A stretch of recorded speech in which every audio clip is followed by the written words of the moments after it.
Welcome to new TV Telugu. ఇప్పుడు Telangana top 10 చూద్దాం. మహబూబాబాద్ జిల్లా జమ్మలపల్లి గ్రామంలో మైసూర్ అనే ముస్లిం సోదరుడు అయ్యప్ప స్వామి భక్తులకు అన్నదానం చేసి మత సామరస్యానికి ఆదర్శంగా నిలిచాడు. అయ్యప్ప మాల ధరించిన భక్తులకు తన ఇంట్లో భోజనం అందించాడు. ఈ సంఘటన గ్రామస్తుల్లో అయ్యప్ప భక్తుల్లో సంతోషాన్ని నింపింది. మైసూర్ చర్య మతాలకు అతీతమైన కార్యక్రమాలకు ప్రేరణగా నిలిచిందని స్థానికులు తెలిపారు. తిరుపతి జిల్లా పలంనేరులోని ఓ థియేటర్ వద్ద అఖండ 2 ప్రీమియర్ షో సందర్భంగా ఉద్రిక్తత నెలకొంది. ఆన్లైన్లో టికెట్లు బుక్ చేసుకున్న అభిమానులను థియేటర్లోకి అనుమతించకపోవడంతో ఈ గొడవ మొదలైంది. కొద్దిసేపు థియేటర్ సిబ్బందికి బాలకృష్ణ అభిమానులకు మధ్య వాగ్వాదం జరిగింది. ఇతర అభిమానులు జోక్యం చేసుకుని పరిస్థితిని చక్కదిద్దారు. పోలీసులు ముందుగానే మోహరించి ఉంటే ఇలాంటి ఘటనలు జరిగేవి కావని అభిమానులు పేర్కొన్నారు. ఫోన్ ట్యాపింగ్ కేసులో మాజీ ఎస్ఐబి చీఫ్ ప్రభాకర్ రావుకు సుప్రీంకోర్టు సంచలన ఆదేశాలు జారీ చేసింది. జూబ్లీహిల్స్ లోని పోలీస్ స్టేషన్లో సిట్ అధికారులు ఎదుట బేషరతుగా లొంగిపోవాలని ధర్మాసనం తెలిపింది. దీంతో ప్రభాకర్ రావు జూబ్లీహిల్స్ పోలీస్ స్టేషన్లో లొంగిపోయారు. సిట్ అధికారులు ఆయన్ను అదుపులోకి తీసుకున్నారు. విచారణ సందర్భంగా ప్రభాకర్ రావును వారం రోజుల పాటు కస్టడియల్ విచారణకు కోర్టు అనుమతించింది. అయితే ఫిజికల్ టార్చర్ చేయకూడదని సూచించింది. హుస్నాబాద్ లో మాజీ ఎమ్మెల్యే బొమ్మ వెంకటేశ్వర్లు 70వ జయంతి సందర్భంగా ఆయన విగ్రహానికి మంత్రి పొన్నం ప్రభాకర్ పూలమాలలు వేసి నివాళులర్పించారు. ఈ సందర్భంగా మంత్రి మాట్లాడుతూ బొమ్మ వెంకటేశ్వర్లు విద్యార్థి దశ నుంచే బలహీన వర్గాల ఉద్యమం, సామాజిక న్యాయం కోసం పోరాడారని కొనియాడారు. దివంగత వైఎస్ రాజశేఖర రెడ్డి పాదయాత్ర సమయంలో గౌరవెల్లి ప్రాజెక్టు సాధన కోసం ఆయన కృషి చేశారని తెలిపారు. ఆయన ఆశయాలను కొనసాగిస్తామని మంత్రి హామీ ఇచ్చారు.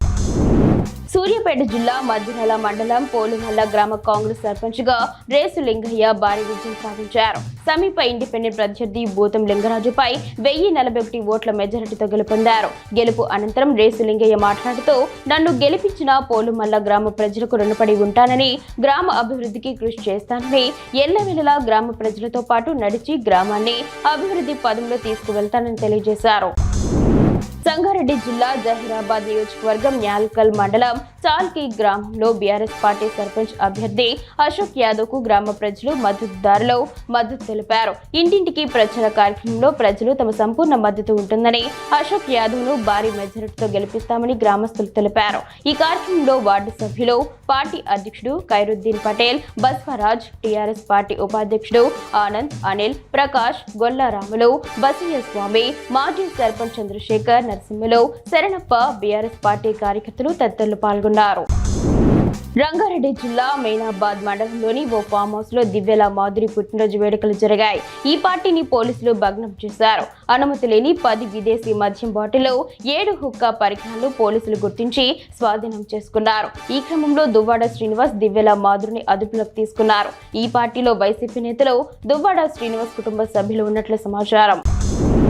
ఎల్లారెడ్డి డివిజన్ కేంద్రంలోని శ్రీ శ్రీ శ్రీ ధర్మశాస్త్ర అయ్యప్ప స్వామి ఆలయంలో 11 మంది మాలధారణ చేసిన స్వాములు 41 రోజుల మండల దీక్షను పూర్తి చేసుకున్నారు. గురుస్వామి చంద్రం చేతుల మీదుగా ఇరుముళ్లు కట్టుకున్న అనంతరం అందరూ కలిసి శబరి తీర్థ యాత్రకు బయలుదేరారు.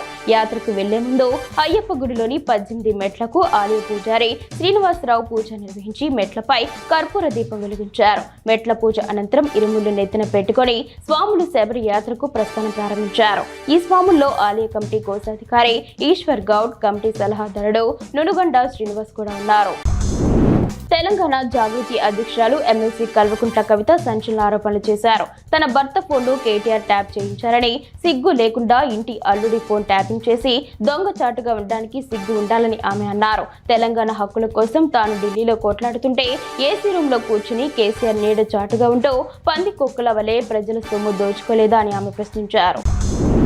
జనగాం గ్రామానికి చెందిన ఆటో డ్రైవర్ లాంగబండి రాంబాబు ఉచిత బస్సుల పథకం వల్ల తమలాంటి చిన్న వృత్తి జీవులు తీవ్రంగా నష్టపోతున్నారని ఆవేదన వ్యక్తం చేశారు. ప్రయాణికులు తగ్గిపోవడంతో ఆదాయం సగానికి పడిపోయి ఇంటి ఖర్చులు కూడా భరించలేని స్థితికి చేరుకున్నామని తెలిపారు. ప్రజలకు సౌకర్యం పేరుతో చిన్న వ్యాపారాలు, ఉద్యోగాలు బలహీనపడుతున్నాయని, ప్రభుత్వం నిజమైన ఉపాధి అవకాశాలపై దృష్టి పెట్టాలని రాంబాబు కోరారు. అభివృద్ధి అంటే ఉచిత పథకాలు కాదని, ప్రజల జీవనోపాధిని కాపాడమే నిజమైన అభివృద్ధి అని స్పష్టం చేశారు. గ్రామానికి మార్పు రావాలంటే ఆలోచించి ఓటు వేయాలని, న్యాయం చేయాలంటే కత్తెర గుర్తుకే మద్దతు ఇవ్వాలని ప్రజలు ప్రార్థిస్తున్నారు.